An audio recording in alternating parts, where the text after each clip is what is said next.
الحمد لله رب العالمين والصلاة والسلام على أشرف الخلق سيدنا محمد وعلى آله وصحبه والتابعين أما بعد رب اشرح لي صدري ويسر لي أمري واحلل عقدة من لساني يفقه قولي.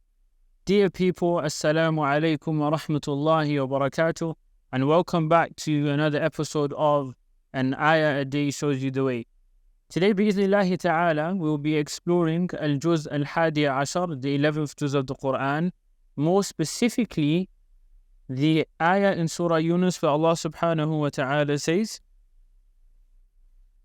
أعوذ بالله من الشيطان الرجيم ولا يحزنك قولهم إن العزة لله جميعا هو السميع العليم ألا إن لله من في السماوات ومن في الأرض وما يتبع الذين يدعون من دون الله شركاء إن يتبعون إلا الظن وإن هم إلا يخرصون.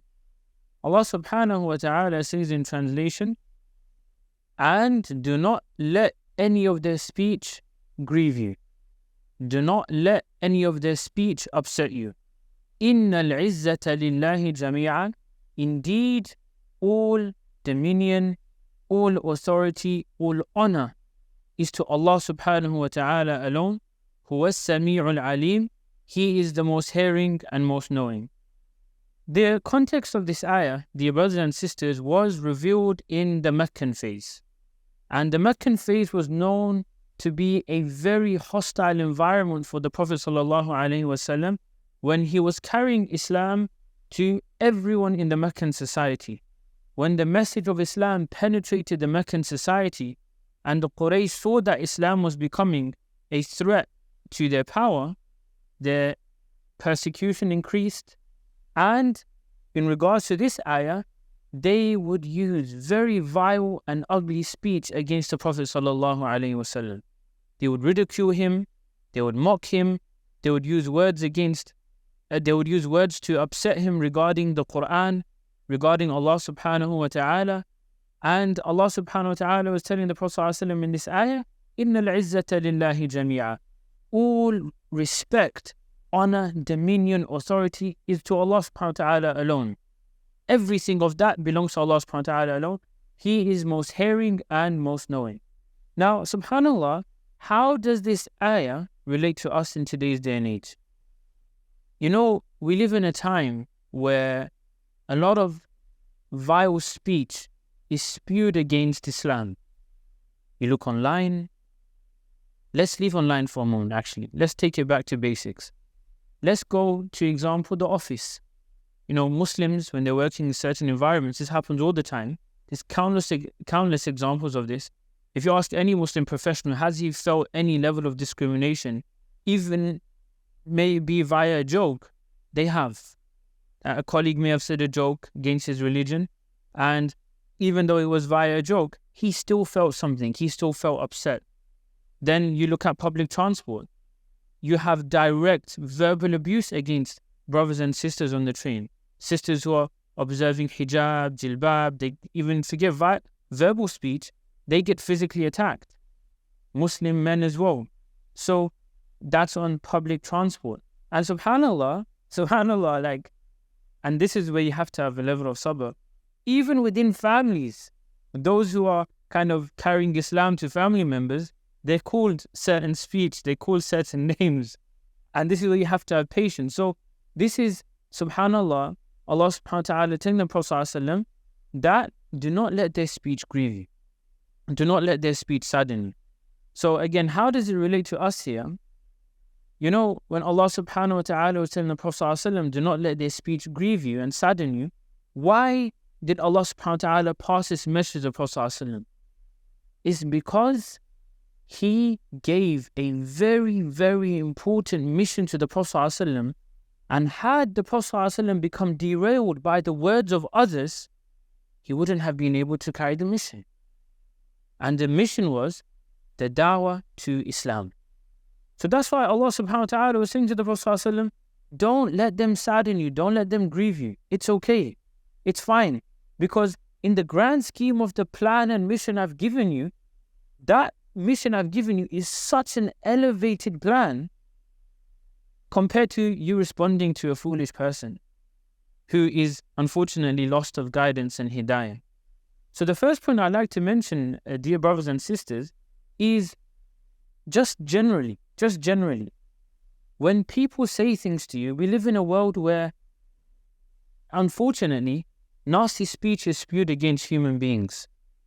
It's said in a bad way, it's said in an evil way, and it hurts. This is insane. When people say things to me, it cuts the heart deep. And I'm just trying to be real with you here. It cuts deep. And my mind is thinking, why did they say that? How can they say that? It's not even true. And I come with a long explanation. But subhanAllah, after I think about it and I put that comment into the context of the grand scheme of life, their speech is insipid, it's inconsequential, it means nothing. It means nothing at all. And how do I make it easy for myself? Because I'm being real and honest with you here from my perspective. How do I overcome this? Is I understand, subhanAllah, Allah subhanahu wa ta'ala has given me such a great mission. I don't have the time. I don't have the time to give to these things which would derail me. Because Allah subhanahu wa ta'ala will ask me, the same way the Prophet ﷺ was given this great message, you live in a time of great darkness. Why were you worrying about someone's comment about you, what somebody said about you? You have a great mission to pass to mankind. They are in complete mess and darkness. So that's the first point I'd like to mention from a perspective of us being as individuals. We hear things from family, friends, colleagues. We can't get derailed by this. Why? Because we have a great mission, which is to pass Islam as the light which humankind is seeking. Point number 2, in regards to Islam being attacked now. Islam being attacked. Look at social media. You go to TikTok, you go to Facebook, you go to Instagram, you go to all of these social media outlets, Twitter, and subhanAllah, you hear ugly, vile speech, subhanAllah.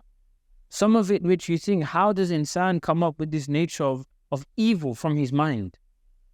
How did it happen? How can that happen? And instead of engaging in a long back and forth, and may Allah subhanahu wa ta'ala reward the ummah for doing this. This is actually good.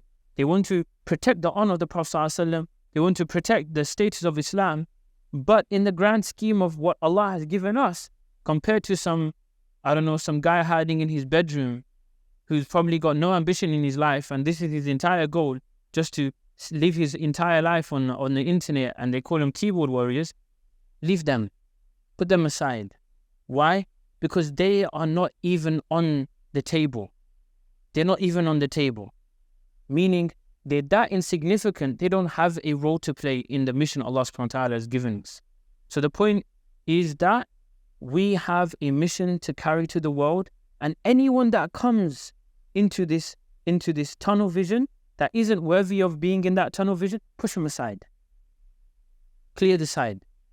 I'm busy, I've got Islam to carry, I've got something to give to mankind which will change the entire world.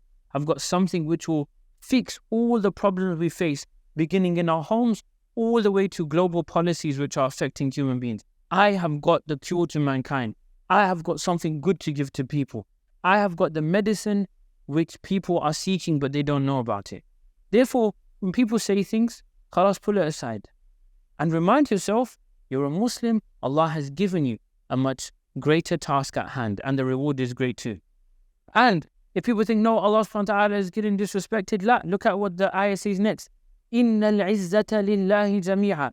All honor belongs to Allah. All honor belongs to Allah. So even if they wanted to disrespect him, they can't disrespect him. They can't disrespect him. So that's what we learn from this ayah, that all honor and all respect belongs to Allah. And then subhanallah, the next part of the ayah, Ala inna lillahi man fis samawati wa man fil ard. Certainly, everything in the heavens and the earth belongs to Allah subhanahu wa ta'ala. Everything belongs to Allah subhanahu wa ta'ala, meaning they are subservient to His power. So when COVID-19 came, and may Allah subhanahu wa ta'ala grant the Muslims Jannah who passed away, and grant people shifa who are still, suffering from the illness. Subhanallah, you learn clearly that everyone became subservient to this power, the might of Allah subhanahu wa ta'ala. So Allah owns everything. He is the King of all kings, the greatest judge of all judges. Dominion is in His hand. So when somebody spews nasty speech against us, put them on the side. We've got a greater mission, which is the mission of Islam, to carry to mankind. I pray all of you found benefit in this. May Allah subhanahu wa ta'ala forgive me for my shortcomings. All goodness is purely from Him. Inshallah ta'ala, I'll see you tomorrow for episode 12. Barakallahu feekum. Wassalamu alaikum wa rahmatullahi wa barakatuh.